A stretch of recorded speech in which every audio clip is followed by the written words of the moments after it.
Our hips are essential to moving and functioning normally, and my guest today has some great advice for how we can loosen our hips, prevent hip pain, and enjoy daily living and sports like golf. I'm joined today by Patrick Yoder. He's a physical therapist practicing at Franciscan Health. This is the Franciscan Health Doc Pod. I'm Scott Webb. Patrick, it's great to have you here today. I was just telling you that I have a Division I basketball commit in my family, my daughter, and she struggles with tight hips. Everyone's always asking, how can we loosen up those hips? So you are the right guest to have on. But before we get there and get into the hip pain and treatment and so forth, maybe you can just tell listeners, why are hips so important for our mobility, daily living, especially as we try to do more intense activities and athletics. What role, I guess, do the hips play in all that? A lot of times, I think we take our hips for granted. Like, we don't really fully realize all the vital ways our hips are necessary throughout our daily life.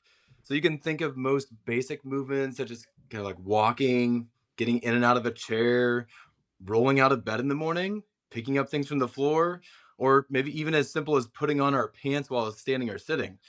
But you can also think about the importance of hips for athletes. Like you were just talking about, this might include jumping to dunk a basketball or spike a volleyball, maybe quickly changing directions to miss a defender in football, or maybe even like developing the power behind a kick in soccer. So you can see and you can think of how the hip plays such a vital role in each of these movements.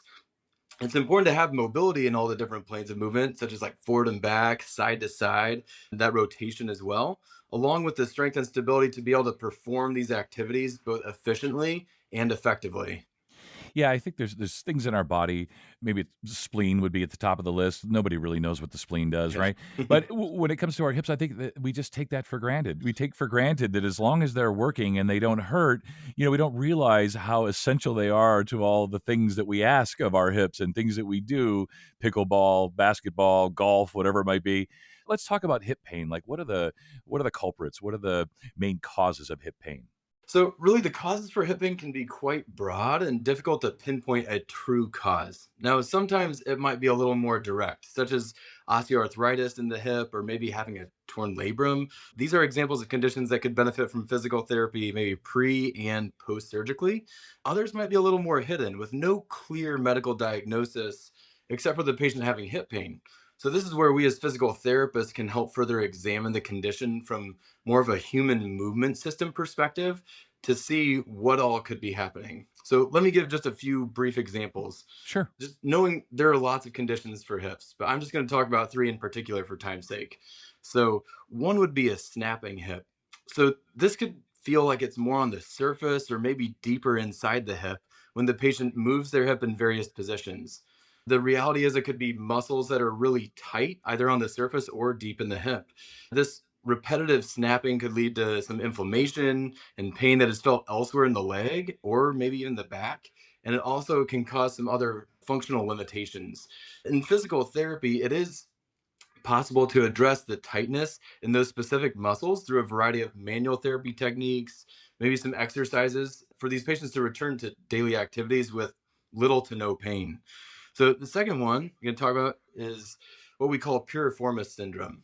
So now there are times when a patient comes in and says they have sciatica because of these nerve-like pains. They're sharp, stabbing, numbness, tingling, burning, maybe going down the back of their leg, which could likely be the sciatic nerve or a spinal nerve root getting irritated. Okay. While I would definitely evaluate the back, I would also be looking at the hip and the surrounding muscles.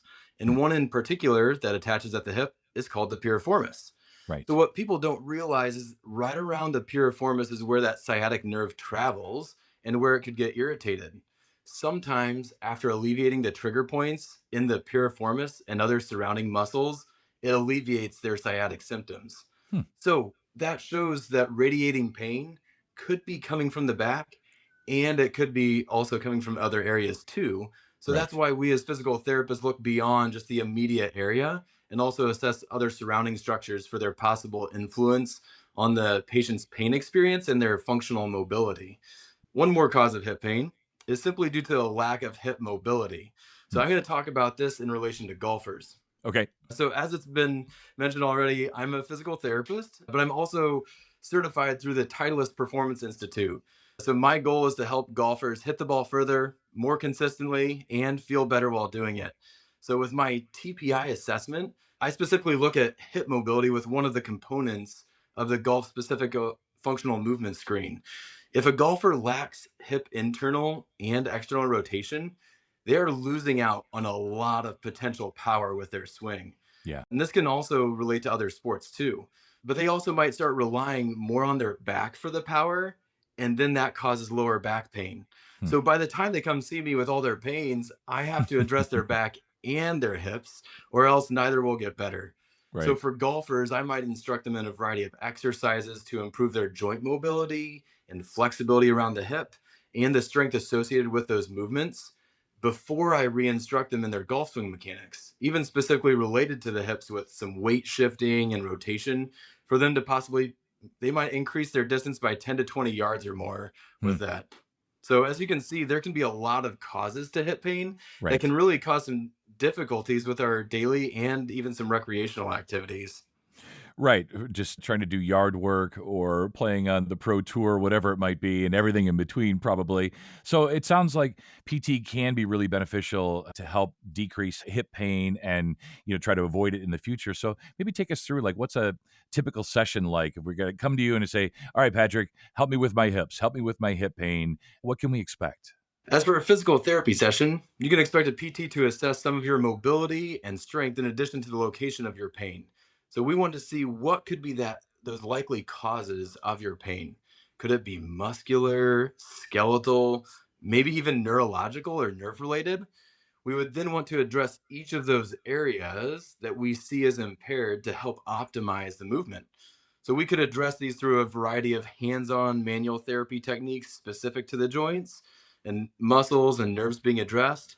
It could be actually treated through trigger point dry needling, which I don't know if you've heard about it before, but with dry needling, it's known to create some neurological and chemical changes in the muscle to Okay. help alleviate that pain and tension that patient may be experiencing.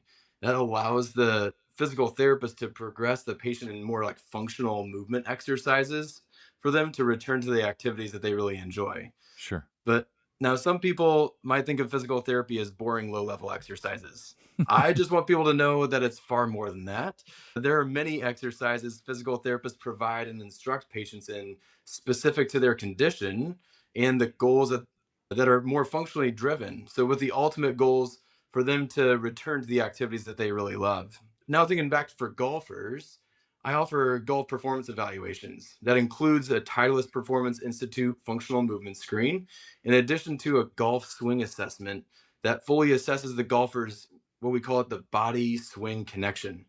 So, as like TPI says for the philosophy of a golf swing, we don't really believe there's one way to swing a club. We believe there's an infinite number of ways to swing a club, Sure. but we do believe that there's one efficient way for everyone to swing a club, and it is based on what they can physically do. Hmm. So, if there's any golf pros that are listening to this at golf courses, if there are golfers that you might be working with that are unable to execute basics of the golf swing, likely because of physical limitations, I'm here to help. I want golfers and golf pros to know that I provide these services to help golfers play golf day in and day out for the rest of their lives. So, as part of that golf evaluation, that golfer will be provided with the full results of their functional movement screen, common swing faults associated with their physical impairments, and even some initial exercises to start in order to address those impairments. Nice. What I do next then is I provide treatment sessions to further train the golfer physically while reassessing and giving instruction on their golf swing mechanics. Just want to finish up, Patrick, talk about preventing hip pain. Like, is that Mhm. possible through exercises, stretches, things like that? How we can keep those hips strong and maybe a little less prone to injury? What can we do? Yeah, absolutely. So, pain in general can be difficult to fully prevent. However, I do want to say one of the best ways to prevent hip pain is staying active, even with as simple of an activity as walking. So, I believe that we are really meant to stay active and move and to work. And think of all the health conditions associated with a lack of physical activity, or even like all the health conditions that are even preventable with physical activity. So now some people, this could be going to the gym. They love to go to the gym. It Hmm. gets them out of the house, provides them with a specific set of exercises to perform, allows them to enjoy watching TV while on a machine, Yeah, or maybe it gets them active around other people in a kind of a group exercise class. sure. But for other people, going to a gym might feel like physical torture to them. So I want those people to know that there's a lot of ways to get physically active. That might include walking in parks, grocery stores, or malls. Maybe it's doing things around the home, such as mowing the lawn, Yeah, gardening, woodworking, home improvement projects, maybe doing dishes by hand, and maybe even spending time with others, cooking a healthy meal that takes time and energy, but is really kind of like worth it in the end. Now, I will say though, there could be some people that might be saying to me, no, Patrick, that all sounds good, but I am in too much pain to do right. anything. It hurts too much to even try to avoid being hurt, I guess. Right, Yeah. exactly. So, first, I would say follow up with your doctor Hmm. to see if there is something going on that they can help with. Yeah. But next, if you are having difficulties with your daily activities physically, I encourage you to come see a physical therapist. Did you know in the state of Indiana, there's actually direct access to physical therapists for patients with private insurance or cash pay, meaning we can see you for up to 42 calendar days before the necessity for a physician referral. So let's see what we can do together to help manage your pain to allow for more activity. Yeah. But then I also want to briefly give an example of something I would educate a patient in that can be referred to as like pacing or graded exposure. So let's say someone is saying that they are unable to mow their lawn. Okay. So I ask, if you were to try today, how long do you think you would be able to tolerate mowing your lawn? So just for the sake of our example, we'll say they respond with 15 minutes, and Sure. it Okay. typically takes like a full hour. All right. Yeah. So I would tell them, well, what I want you to do is on Monday, mow the lawn for 15 minutes. And then Tuesday, mow 15 more minutes Hmm. and stop. And then Wednesday, 15 more minutes. And then the same with Thursday. Now, the patient might be saying that they are unable to mow their lawn. But when in reality, by executing this task from a pacing and graded exposure perspective, the patient is able to achieve the goal of mowing their entire lawn now in 4 days. Sure. And later, maybe after finishing physical therapy, that same person might be able to now finish their whole lawn without rest breaks. Yeah. So, as you can see, Scott, there's a lot of ways to prevent possible hip pain while maintaining your functional well-being. Right. That's like part of our goals as physical therapists. Is it says like the American Physical Therapy Association, their vision is like transforming society by optimizing movement to improve the human experience. So, what I would just encourage people is if you are having these aches and pains, I hope you can come see a physical therapist that can help you achieve your physical goals and get you back on course to living the life that you want to live. Yeah. So I get what you're saying. Like it would be worth it to try this and have just sort of a weird looking lawn for a week or so, but it would Yep. really help us. And as you're saying, like, there are ways for us to prevent whether it's pain or breaking down, whatever it is. Speak with our doctors, get referrals, or come directly to PT, and work with someone like yourself. So all good stuff. Thank you so much. Yeah, absolutely. Thanks for having me. And for more information about outpatient therapy services at Franciscan Health, visit franciscanhealth.org/rehab. And if you found this podcast helpful, please share it on your social channels and be sure to check out the full podcast library for additional topics of interest. This is the Franciscan Health Doc Pod. I'm Scott Webb. Stay well, and we'll talk again next time.